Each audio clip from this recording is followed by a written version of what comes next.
Hello, everyone. Welcome to our webinar. My name is Christina Calva. I am CHIP's Communications, Marketing, and Events Manager.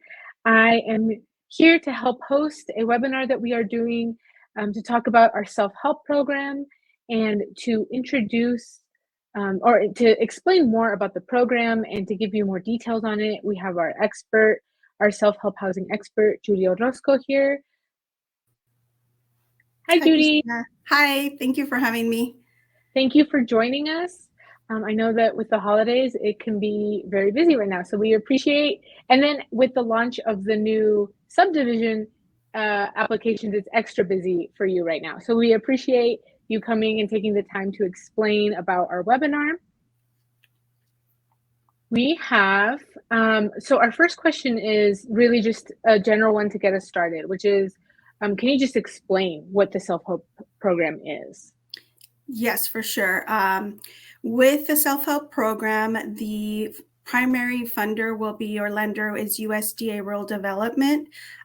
With this program, you will help build your home and others in a construction group. The lender then provides subsidy that will help lower the monthly payments, making them low and affordable, no down payment required, and then with you helping build your home, then again, it also makes the home affordable. So it helps build communities, and it's a great program to help those that wouldn't be able to otherwise own their home become homeowners.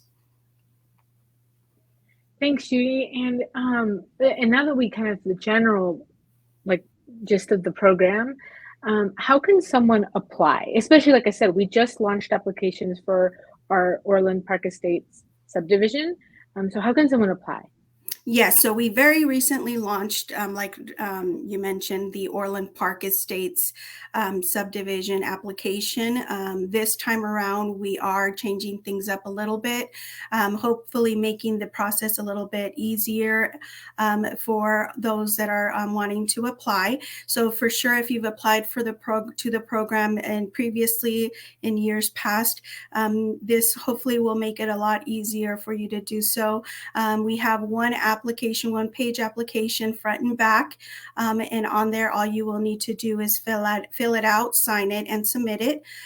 There are multiple ways to obtain that application, so you can first of all stop by here at the CHIP office located at 1001 Willow Street in Chico. You can stop by, pick up an application in person. You can also request for it to be mailed by giving us a call and speaking to our office coordinator at 530-891-6931. And then the last two options, you are able to print the application, and you can do so by requesting it to be emailed to you at chipgeneral@chiphousing.org, or you can go to our website and you'll click on the own box, and then you'll go to the active developments, and then there you will be able to see the application available for Orland Park Estates. In order to submit, we do require for the application to be submitted in person or via regular mail. Faxed or emailed applications are not accepted yet at this time, so they do have to be submitted in those two forms. And then the big thing this year is that we're no longer accepting any additional information with the initial application. So you just turn in that one-page application, and then once we start screening, the packagers will reach out to you in the mail requesting the additional information at that time, what's most current, and if the application is reached. So we're hoping to make that process a little bit easier. And if anybody has any questions, please reach out to us. Absolutely. And I will leave our contact information. So like the main office number, the email address that Judy mentioned, and then the link to the page for this subdivision on the comment section of this Facebook live post. So if you want to go back to it or you want to click on it and you didn't, get a chance to write it down, I will have that in the comment section. And speaking of the comment section, if you're watching here live with us on Facebook, You can write if you have any questions about the program or anything that Judy mentions, you can write your questions in the comment section of this video. So, Judy, are there requirements in order to be accepted for this program? Yes, there's a few requirements. Mainly, it'll be that you have and demonstrate sufficient income to be able to support and make those mortgage monthly payments. You must have good credit. Doesn't necessarily mean you have to have perfect credit. And when it comes to credit, it is on a case-by-case basis. So just because somebody might not have been eligible to one reason or other, we still encourage you to apply because every circumstance is different, and it is reviewed on a case-by-case basis. You must not exceed our low income limits, which currently we are going off of the 2023 Glenn County limits. For a household of 1 through 4, you cannot exceed $66,000, and for a household of 5 through 8 household members, you cannot exceed $87,100 a year, and that is gross income, and that includes income from all household members. And then the very last would be a willingness to show that you want to work collaboratively with other group members in collaboration to help build your home once that part of it starts. Thank you. And one of the things that you mentioned was credit. And can we talk more and delve into that? Like, let's say someone wants to apply, but they don't have perfect credit. Does that completely disqualify them? What does acceptable credit mean? And can you explain more about that? Yes. So for credit, like I mentioned, perfect credit, it's not necessary, but good credit is definitely something that we're looking at. We are not, or the lender's not looking for a specific credit score like it's common. We are looking at your overall credit. So we're looking at every account, whether it be a good account or a negative account, individually closely, depending on what those circumstances are that leading to some negative credit. Additional information may be requested, explanations might be requesting, and depending on that, there may be some willingness to make some exceptions, but again, those are all done by a case-by-case basis. So generally speaking, we're looking at no late payments, collections, charge-offs, bankruptcies, discharge less than 3 years, federal debt and foreclosures. But again, like I said, it doesn't have to be perfect, but on a case-by-case, depending on if you have that, and then also your scores, although we're not looking at a specific score, that would all be taken into consideration when we're reviewing the credit portion of it. One of the big things I do want to mention that has changed, that has affected a lot of people, especially those that probably applied for our last project, which was Corning, that I do want to encourage people to apply because some changes were made mid last year. So some of the credit stuff there's a little bit more leeway there, specifically for cosigners. So we do have in the past people that have had like a cosigner, for example, an auto cosigning, and that has probably led to high debt and being ineligible to that. Recently, there has been a change, and with additional information, there may be some more consideration there where you might be, that might not be disqualify you depending on what the situation once we request that additional information from you. So again, I encourage you, if that was one of the big reasons for you not to be eligible in the past, it is a recent change. The same with some late payments and some collections. Some things have been changed, and they are allowing a little bit of more leniency there on some cases. So we do urge you to just submit the application. If you receive a letter from us that you are not eligible due to one of those reasons, it does let you know that you can reach out to us within a time period so that we can discuss further in more detail what you can do in the future if you're not eligible now due to X, Y, Z reasons due to credit. So there's always work in progress with credit, and we do urge you to take that step if you're not eligible now, so in the future you can become. Thank you. And Judy, when you say they, who are the lenders that we're working with? Just because it's not just CHIP who is a part of this program. Can you explain a little bit about the partnership that we have? Yes, so we are, when I say they, the main funders are USDA Rural Development. So they are the ones that are going to be loaning the funds, and that's who we are submitting the application and going off of the regulations and requirements from. So it is a federal agency. So the process, what's going to happen is you submit your application, your pre-application to CHIP. The loan packagers, myself and my coworker, will review applications, determine pre-eligibility based on the information that we have from the regulations. We then submit to the lender, and the lender will give the official approval. We do sometimes work with other lenders, mortgage subsidies that can sometimes help those that have lower or very low incomes become eligible. So each one of those agencies has their own regulations and requirements. So we do, our role as packagers here at the CHIP office is to pre-qualify, get those packages ready to submit the official application to the lender. Thank you. Yes, because it is a complicated process Yes. as you're going through applications, and so it's not just us that are processing applications. It's not just Judy who makes those decisions. It's our partnerships and our lenders as well.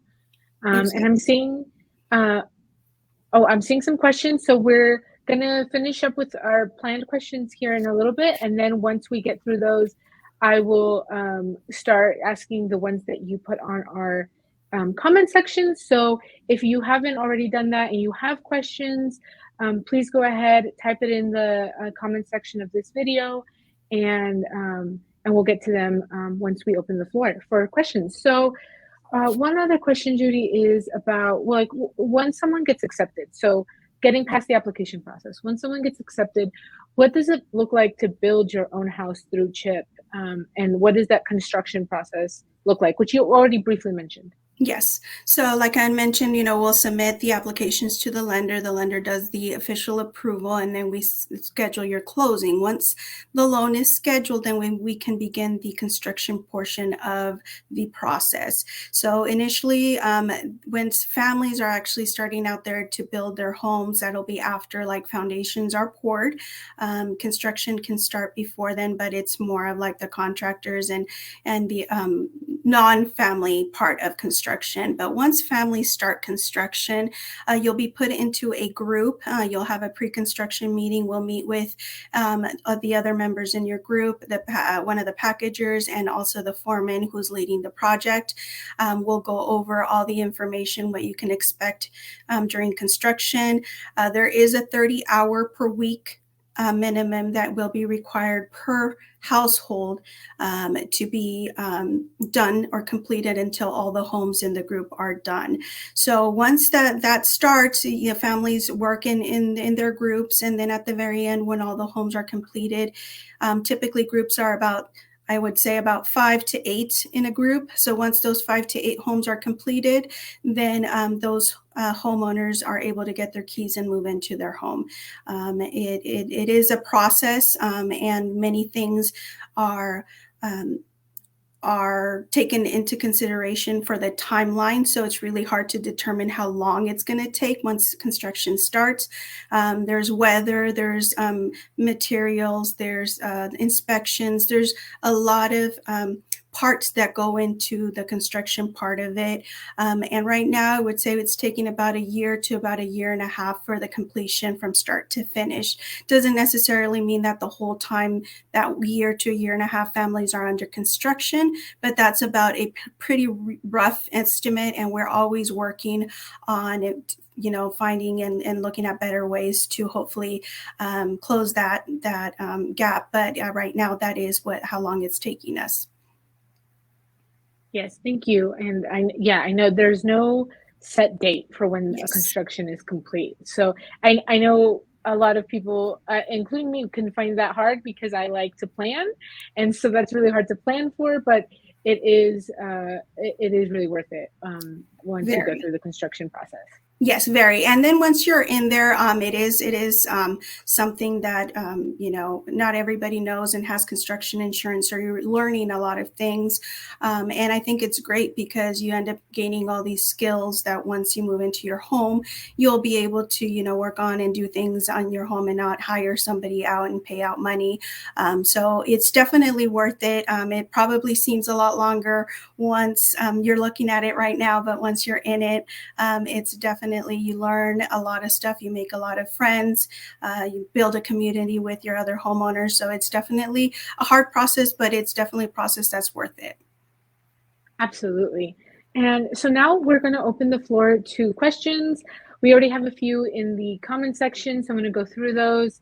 But if you haven't already, please feel free to write your question in the comment section of this video. If you're not watching this live, because this will live on our Facebook page even after we've finished this the live stream, you will be you can still write your comments and your questions, and we'll answer them as fast as possible. So first, let's start with Rosa Maria, who asks, what about student loans, since they reflect on credit reports and you're up to date on them?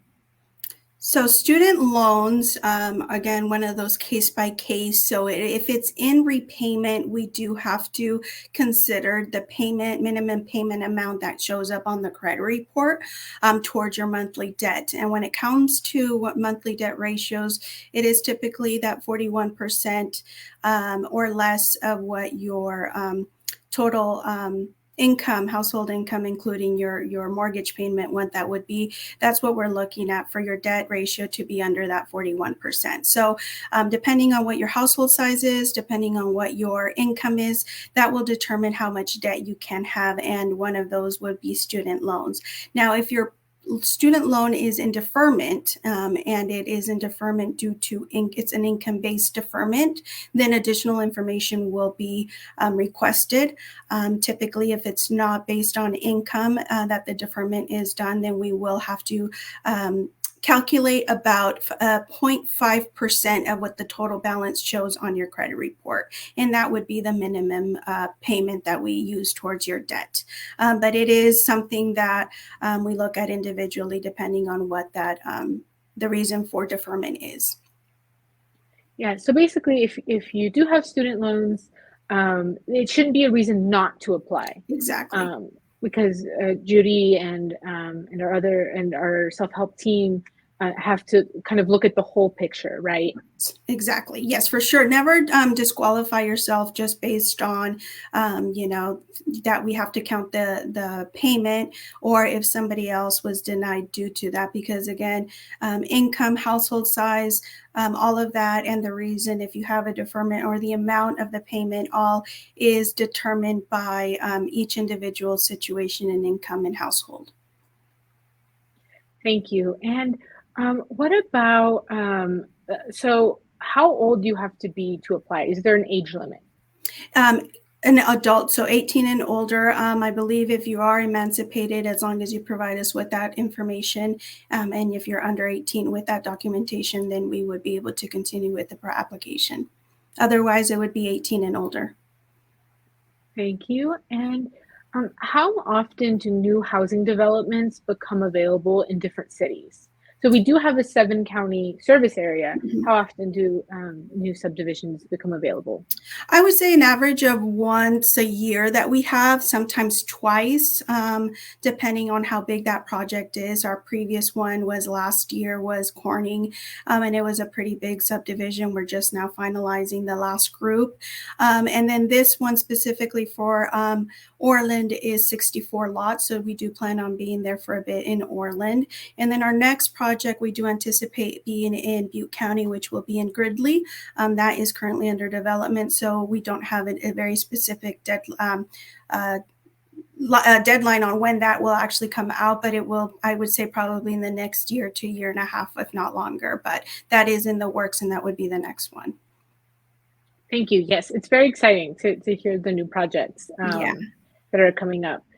And I So do what want to are mention, sorry, that our service area, we do serve 7 counties, which is Butte, Glenn, Tehama, Sutter, Shasta, Colusa, and Yuba counties. So if you are interested in those areas, even though we're currently not accepting applications, you can always either go to our website and add your name to our interest list for future announcements, or you can give us a call here at the office, speak with our office coordinator and add it. And you can also email our CHIP general at chiphousing.org email and request to be added to any of those counties or to all of them.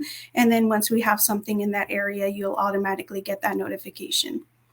And the interest yes. list is good for 10 years. So if you have been on the interest list for 10 years, you will need to update then. And of course, if you have any change in address or phone number, you will always want to keep that up to date. Yes, especially an address, because we Yes. cannot mail you the letter if we don't have your current mailing address. So it is really important. And again, I'll put all that contact information in the comment section of this video. And so our next question is from Maria, and she asks, "Can you have car loans when you apply?" Yes, yes, you can have car loans, whether or not your debt is too high to support that, along with the mortgage payment, is determined in that eligibility review of your credit payments. So again, yes, you can have car payments, but just we have to consider your debt, how much payments you have right now, look and see how much your actual income is coming in, and then we look at what your mortgage payment would be, and then make sure that you would be able to afford that. So in many cases, if the car payment is too high, that's why you see sometimes where people that have a car payment might not be eligible. But again, it's a case by case, determined by how much income you have and how much you're able to support when it comes to debt. So we would have to consider all those credit card payments, car payments, student loans. The only items we would not be counting would be medical debt. That is something that gets omitted from the more monthly credit payments. So we don't look at that, but everything else we do have to consider. Thank you for clarifying. And then Mhm. Jack asks, what credit scores are acceptable to apply? So again, you don't have to have a specific credit score. So the only time we're looking at a credit score is if you have negative credit. If you have negative credit and your score is 640 or above, then there are instances where we wouldn't have to look at that. Let's say, for example, you had 3 late payments and you're only allowed to have 2 late payments, but your score is 640 or higher. Then because your score is above, we wouldn't have to look at that third late payment.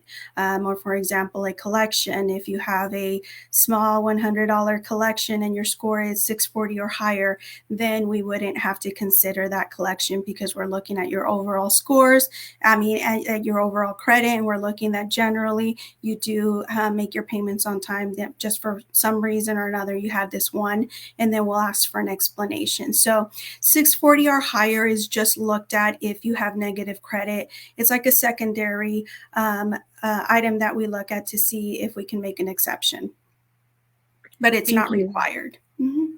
Yes, good to know. I know that credit can be really intimidating because Yes. it's a big question. So thank you. And Chantel asks, what if you have a partner who's a veteran and is receiving VA disability? Yeah, VA disability is definitely an income that's considered. Most all types of incomes and benefits are considered by the lender as acceptable income. So any type of, whether it's wages, whether it's employment or not employment, any types of disability, VA, child support, all of those are considered. And even now, as we're seeing other sources of income, such as like the food delivery apps and that kind of stuff, or getting payment if you have like a self-employment and you're getting payments via Venmo. All of that is definitely considered. We do look at, once we request additional information, we'll request like bank statements and stuff, and there'll be different options on how to provide the information for us to determine that income correctly. So that, yeah, it's definitely something that you would mark on the credit report that you have, and it would be definitely acceptable source of income for us to review. Thank you. And Jack asks a good question about the construction process. He asks, what days and times can I do the 30 hours a week? Is it flexible if I work? So typically our job sites are open 7 days a week. That's what we strive for if we have the staffing for it. There will be some instances where we don't have enough staff to be able to maintain the job site open the full 7 days, and then we will have to close a couple of days. But generally that is discussed with the group to see what the best options are for those that are working either during the week or the weekend. Most of the times the job site is open all the weekends, and that's typically when most people go and work and put in their hours. So the job site hours are from 8 to 4. So it's 8 hours daily that you can put into work, and then you are able to bring family members or friends above the age of 16 to help you build and complete that 30 hours. Now, that being said, of those 30 hours, half of the weekly hours required are responsibility of the homeowner, and that is a requirement from the lender. So for example, of those 30 hours, at least 15 the homeowner would be required to work, and then the other 15 family members and friends can. Obviously, if you don't have any family members or friends, then the full 30 would be required from the homeowners. Thank you. Yes, it is nice that you don't have to do it alone. You could bring Mm-hmm. a buddy, a family member to help you out, and it obviously helps with the hours and the workload, but it also, it's fun to have someone that you can kind of talk to and bond with as you are building, and which you'll also be bonding with the other homeowners as you work Right. together. Mm-hmm. And then Jack also asks, are all the mortgage payments the same per home size, or are they income based? So yes, they are income based. So we have 3, 4, and 5 bedroom homes available. The plans are currently still being determined as are our sales prices. So we don't have that information quite ready for you all, but once we do have that, it will be posted on our website. But the payments are based on income. So for example, the payment from a 3 bedroom to a 5 bedroom may only vary slightly, like maybe 10, 15, at the most maybe $20, because it's based on income and household size, not necessarily the house plan or the house size. Thank you. And um, Maria asks, how much would we need to make monthly to qualify for a loan? I'm sorry, what was that question again? How much would we need to make monthly to qualify for a loan? So at this time, we still don't have any minimum requirements yet. That is typically determined once we've started the review process. Once my coworker Raquel and I are the packagers, once we start reviewing and looking at, and we have the sales prices and all of that, we'll be able to determine what the minimum amounts are looking as far as qualifying. Unfortunately, we still don't have that information. We probably won't have that information until sometime in February, I would say. But as of right now, all we have is the maximums. And then along those lines, Melania asks, what are the requirements for a family of 5? Again, there's no minimum requirements, but what are the limits? Yes. So the limit is for a household of 5 through 8, 87,100 per year, and that's gross considering all household members' income. Thank you. And luckily, now that you mentioned the all household members' income, Leela asks, do all the adults in the household have to pass a credit check? No. So there's a difference with being an applicant, a co-applicant, and a household member. So if you are an applicant or a co-applicant, then we do have to not income credit qualify you.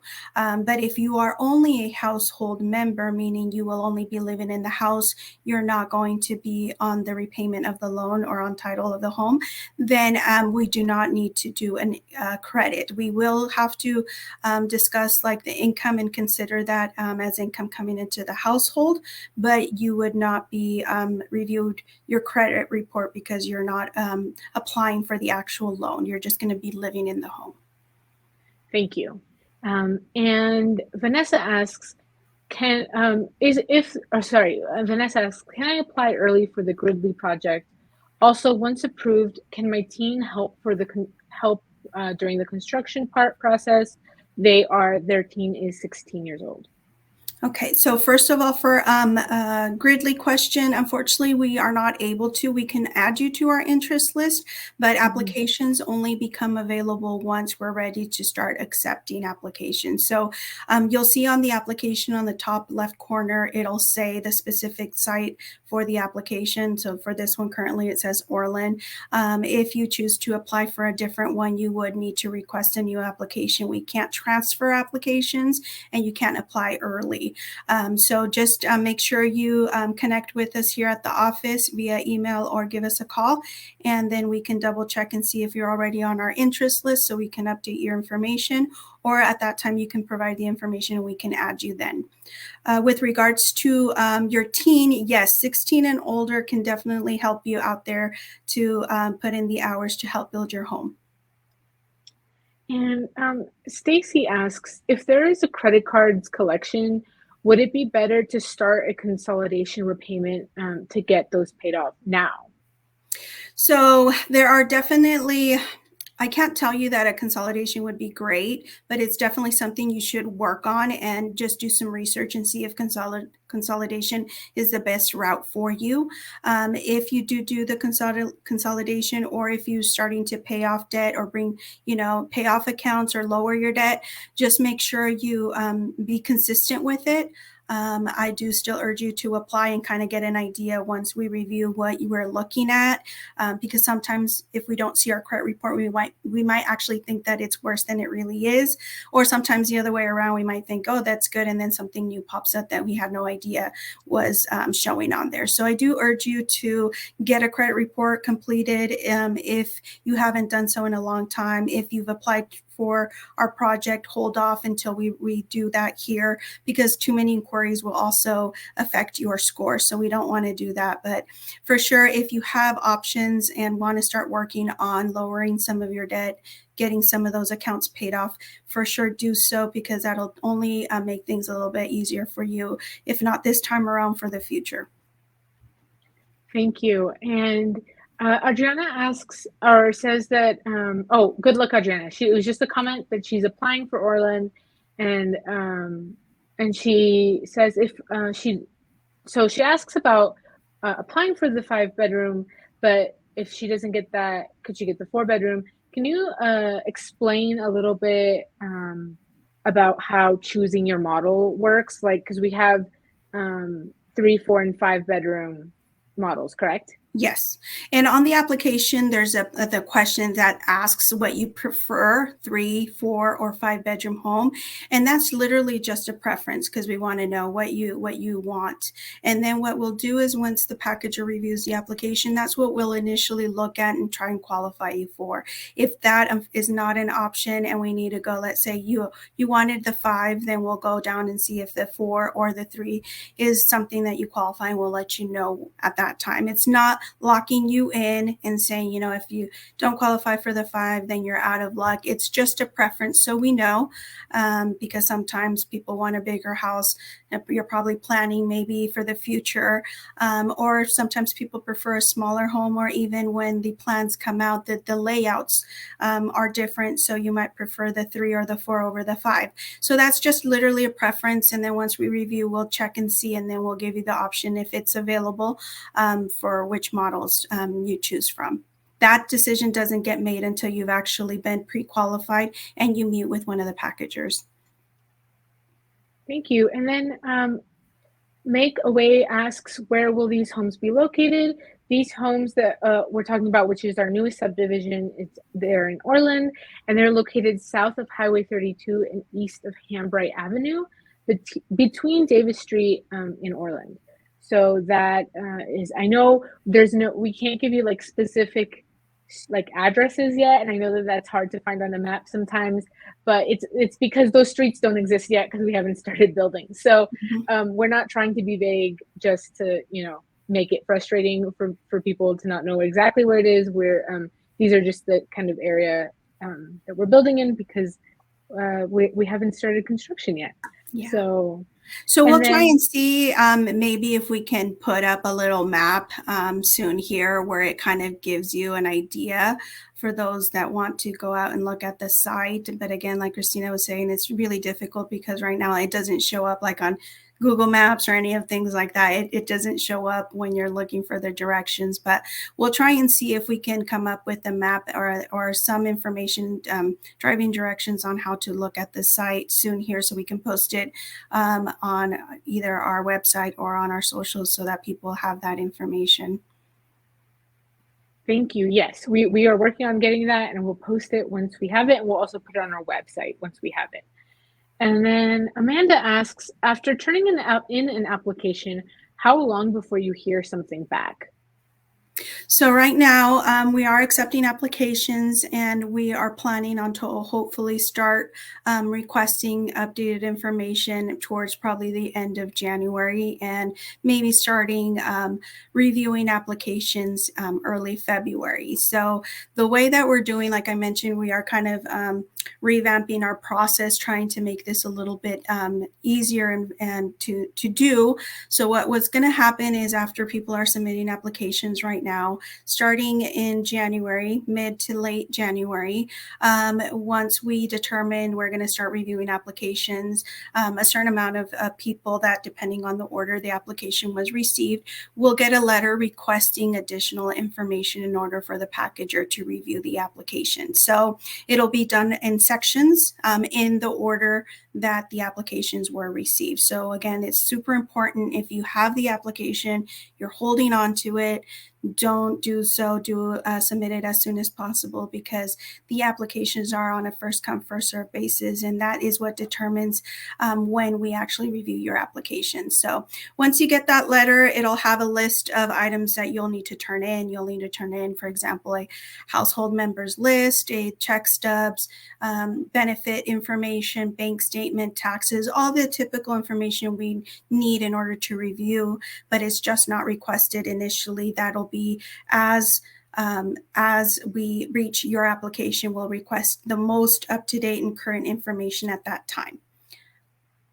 Thank you. Yeah, so that is something new, like Judy mentioned, about the application process. That in the past, you used to submit all the paperwork when you first turn in your application, and now we're changing it up a bit. So if you've applied to a subdivision in the past, and are still interested in a home with CHIP, but you're thinking, oh well, I was rejected last time, or something like, or I didn't qualify.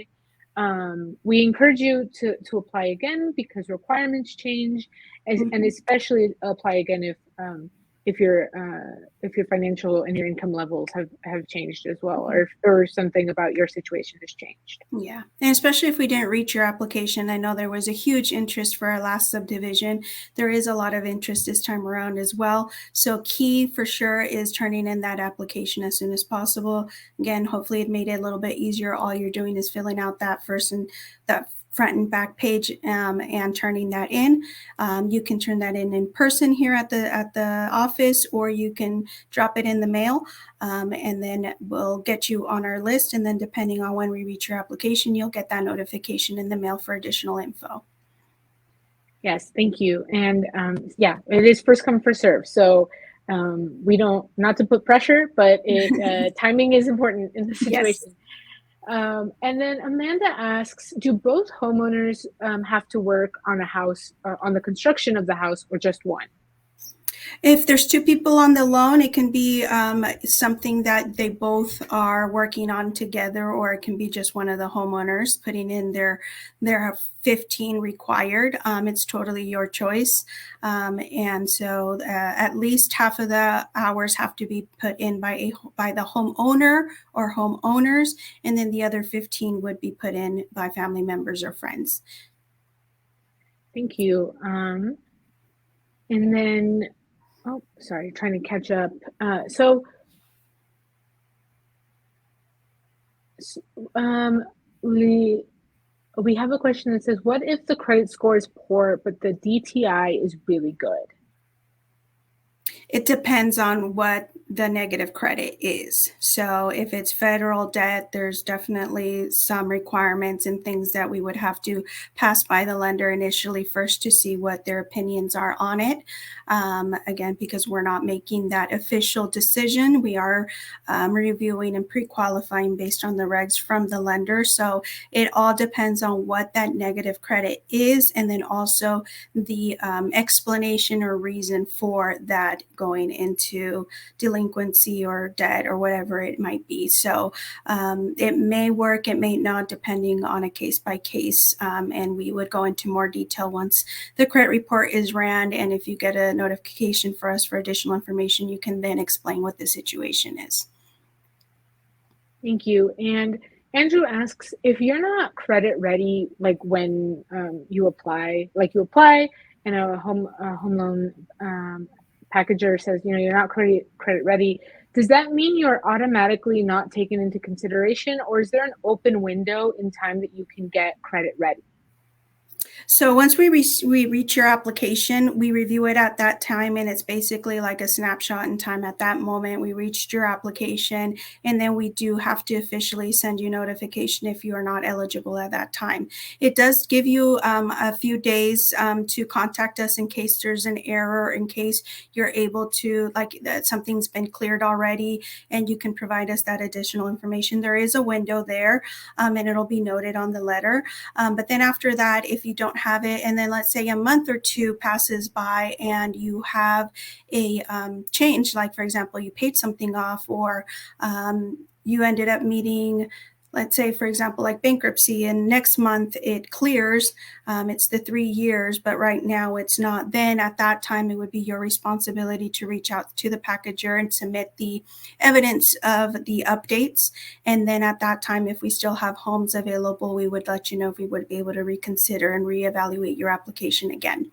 It's just very, very important for communication to stay open, and also depends on whether or not we still have homes available at the time that items are cleared. Yes, thank you. And then also changes, like Christina was mentioning last year, in the middle of reviewing, we had some changes. So then we were able to go back into those people that initially weren't, and to see if anybody met those requirements now. So we do try and do that, and we will give you a small window initially. And then after that, we can't hold a spot for you, but you can reach out and see if we still have homes available, and see if we're able to review your application at that time. And Chantel asks, is there floor plans already, and what do the houses look like? We're working currently on their house plans. Those should be coming up here very, very soon, that we should have those posted up on the website, hopefully within the next week or two at the most. And so those will be posted on the website so you can see. And they're typically just an example. It's they're pretty true to what we will use, but just so you have an idea. I don't know if they're still available for Corning, so people can kind of look there. They're similar, they may be similar, but may not be the exact ones, but they will be soon posted on the website. Yes, and once they're posted, or once we have them, we'll be able to post them on our website and social medias. And then we have a question, which is a two-person family okay with this program? Yes, a household of one is still a household, a family. It's all considered a family. So anybody can apply, no matter what the size of the home is, or the size of the household is. Thank you. Yes. When we say, we're helping families, we and households, one person more, and the word family, I know, can be a little bit Mhm. um, confusing at times when it comes to how many people are considered in a household. And then we have a question, which is, what are the max incomes for the three bedroom? And before you answer that, I also want to note that the maximum income limits are also on our website. So if we finish this webinar and you're like, wait, I can't remember, all the income limits are listed on there.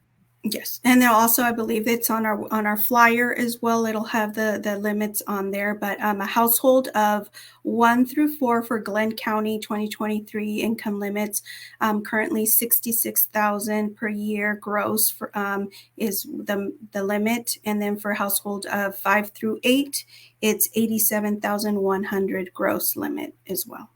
If you're a little bit Thank you. over, there are some deductions considered, so we still urge you to apply if you're like a little bit over, because we may be able to apply some deductions for children under 18 if you have childcare, that kind of stuff that may be able to apply and put you where you're right under.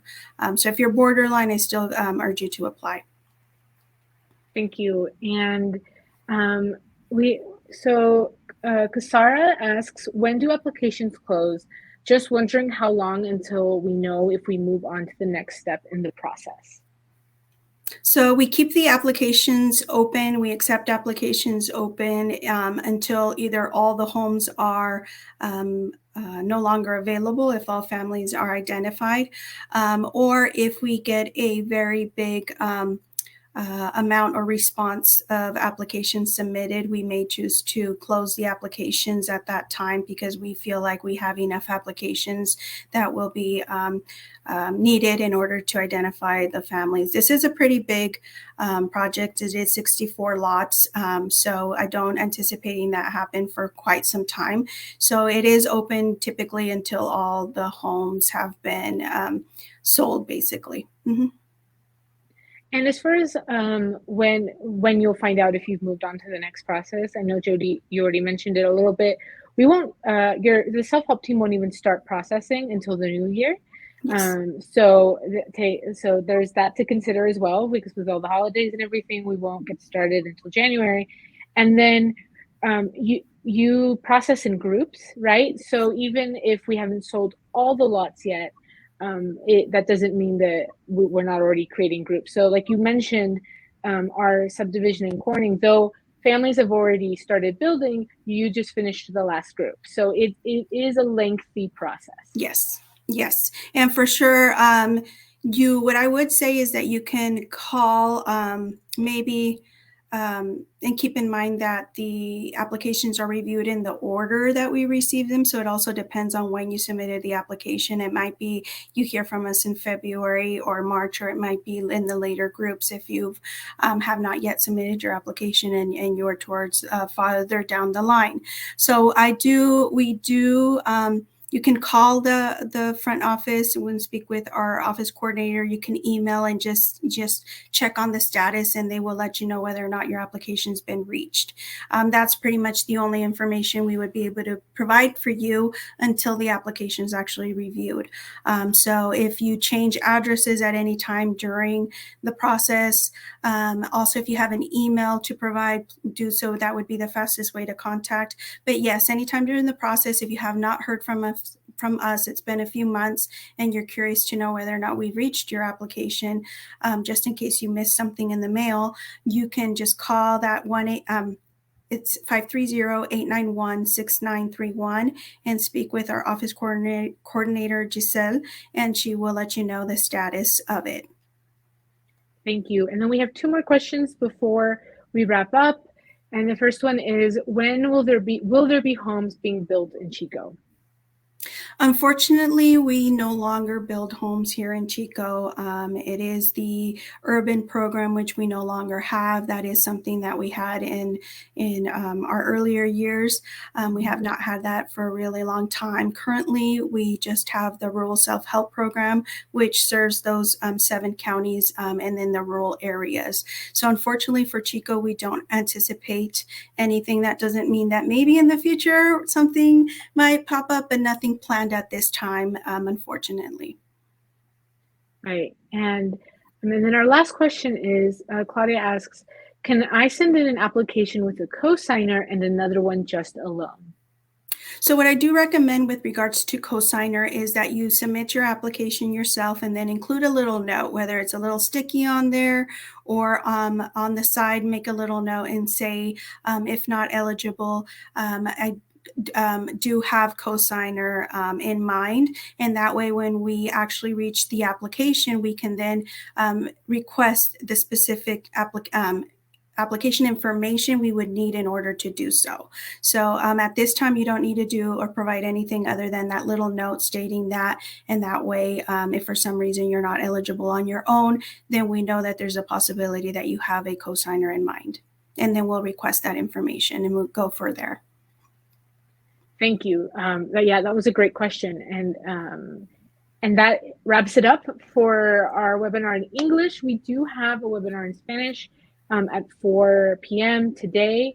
So if you know anyone who would like more information about this program, but prefers getting information in Spanish, we will be hosting that on our Facebook in the same way as this webinar, but just in Spanish. Yes. And I will also be putting all of our contact information on the comment section of this video. So if you want to email, call, have any questions, that information will be right there. As soon as I get done with this, I'll put that in. And if you have any last comments to add, Judy? No, just again, I encourage everybody not to wait. Just go ahead and fill out that initial application. And then once we reach your application, we'll go over any of those details and questions you may have. So just really important to get that initial application submitted. And then we'll go from there, and hopefully it'll make it work, and we'll get that information with regards to the map and the location and all that. Like Christina said, will be available in as soon as we have it. And yeah, if you have any questions and need the application, reach out to the CHIP office, and then we will get that information out to you as soon as possible. Yes. Thank you, Judy, for taking the time to answer all these questions. And thank you, everyone, for joining us. Again, I will be keeping an eye out on the comment section. So if you have any other comments or questions that come up, we'll do our best to answer them as soon as possible. Thank you, everyone. Thank you, Christina. Bye.